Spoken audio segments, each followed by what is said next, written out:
Hey there, I'm Jimmy, and this beautiful truck right here is my Ford F-150.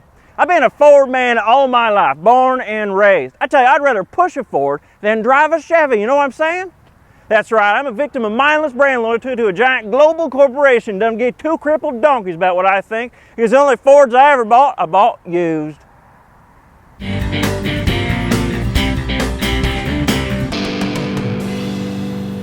Hello, I'm Robert, and this is my, no it isn't. Hello, my name is Robert, and this is my 2006 Ford F-150. I have a lot of things to say about this pickup, but let's start with where I got it from.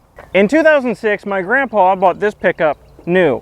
He just wanted to upgrade from his slightly older 2001 F-150, and there's nothing wrong with that, except that my grandpa had Parkinson's. When he bought this pickup, he could barely speak because of the Parkinson's. He sort of talked in whispers and needed help communicating. Then later on, roughly a year after buying this pickup, he lost the ability to drive, among other things. After that, my grandma, still of sound mind and probably watching this video, used this pickup for things like hauling gas cans, traversing flooded roads, and other minor farm duties. But mostly, it sat. It was her second vehicle. That is, until 2009. 2009 is the year I turned 16 and got my driver's license. Since my grandparents lived just down the road from my parents' house, I got pretty much unfettered access to this pickup. It was, ostensibly, my first car. Then, on Christmas of 2009, just 2 months after my grandpa had passed away, this officially became my first car when my grandma gifted the title over to me. At the time, it had just 10,000 miles on the odometer. After that, I drove this pickup to and from high school every day, and then it was my car for college, and up until I graduated college and got my Fiesta ST, this was my primary vehicle. Now, with 84,000 miles on it, it mainly sits in my driveway, gathering charge from the solar battery tender, waiting for me to do truck things with it. Its main uses these days are various things like hauling lumber, pulling my car trailer, or heroically rescuing school buses from the mud.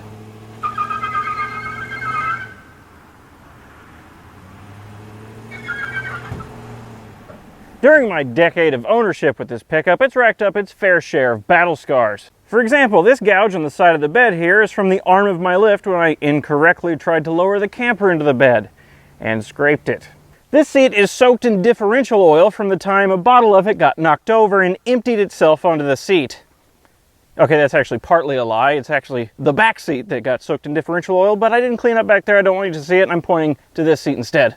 This double stick tape on the back window here is all that remains of the homemade LED sign matrix project I did in college.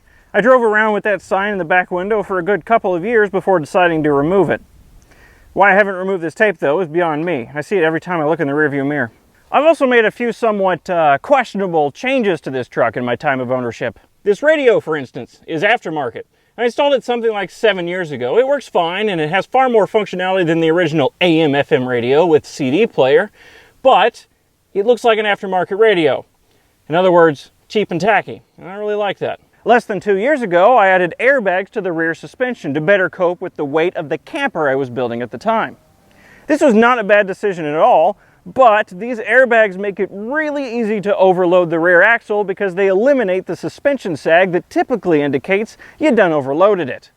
Not that I've ever done that, of course. That would be irresponsible. Lastly, I think, something like 5 or 6 years ago, I painted Saab logos onto these mud flaps. They're just regular old Ford mud flaps that I hand-painted the Saab logo onto because I just really like the vintage Saab logo. I think this was a great decision. You may not, and that's fine. Different people like different things. Given the story I told you about how this pickup came to be mine, it won't surprise you to learn that I vowed a long time ago never to sell this pickup. I plan to keep it as long as I'm alive because how could I sell it? It was the last pickup my grandpa owned, and then he gifted it to me after his passing. There's no way I could sell this thing. Yes, my needs may outpace this pickup's usefulness one day, but that'll be the day I buy a second pickup. There may come a day when I fully retire this pickup, but it will always be in my possession and care because sentimental value matters. But anyway, that's enough about my personal history of this pickup. Let's talk about the truck itself. I've already told you this is a 2006 Ford F-150. But I haven't told you much else. It has a 5.4-liter Ford modular V8 with 3 valves per cylinder mated to a 4-speed automatic transmission with overdrive. The engine makes about 300 horsepower and around about 360 pound-feet of torque. The transmission makes no horsepower at all because it's a transmission. It has four-wheel drive with low range and a limited slip rear differential, all of which was needed when towing out the bus. Although you can tell this by looking at it, it is a crew cab with a 5.5-foot bed. It's also the XLT trim, which is sort of on the lower end of the trim range for F-150s. F-150s didn't have quite as many luxury trim levels in 2006 as they do now, but they did still exist. To give you an idea how well equipped the XLT trim is, here's an overview of some of its options. It has power windows, power mirrors, AM/FM radio with CD player, or at least it used to anyway, cruise control, automatic headlights, power driver's seat, manual other seats, and cloth seats. Oh, and it has bucket seats instead of bench seats. To give you more of an idea where this sat in the range of trim levels, the base XL trim for work trucks came with vinyl seats, manual windows, and manual mirrors, while the King Ranch came with leather seats made from cows that never worked on Sunday or something.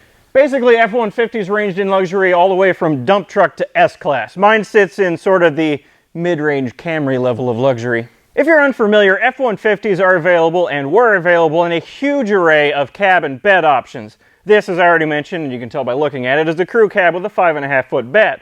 You can also get the crew cab with a 6.5-foot bed. There were also two other cab styles available. There was the regular cab and the extended cab, both of which had 4 doors and the rear doors were rear hinged, but only the extended cab had rear seats. In total, there were 7 different configurations between bed length and cab configuration, resulting in 6 different choices of wheelbase and frame length. Having that many variations on the production line probably adds cost and adds difficulty, but considering this was the #1 selling vehicle in the world in 2006, it probably doesn't matter that much. So there you go. Now you know a little bit about F-150s from 2006. Like a really small amount. Maybe you learned something, but probably not, because these are absolutely everywhere unless you're not from America. So there you have it. That is my F-150, the story behind it, and an absolutely minute amount of information about F-150s that you probably already knew to begin with. I will not be driving this pickup today, nor will I be giving you my thoughts on it, because I can save that for a future video. So until then, thanks for watching this somewhat short Aging Wheels video.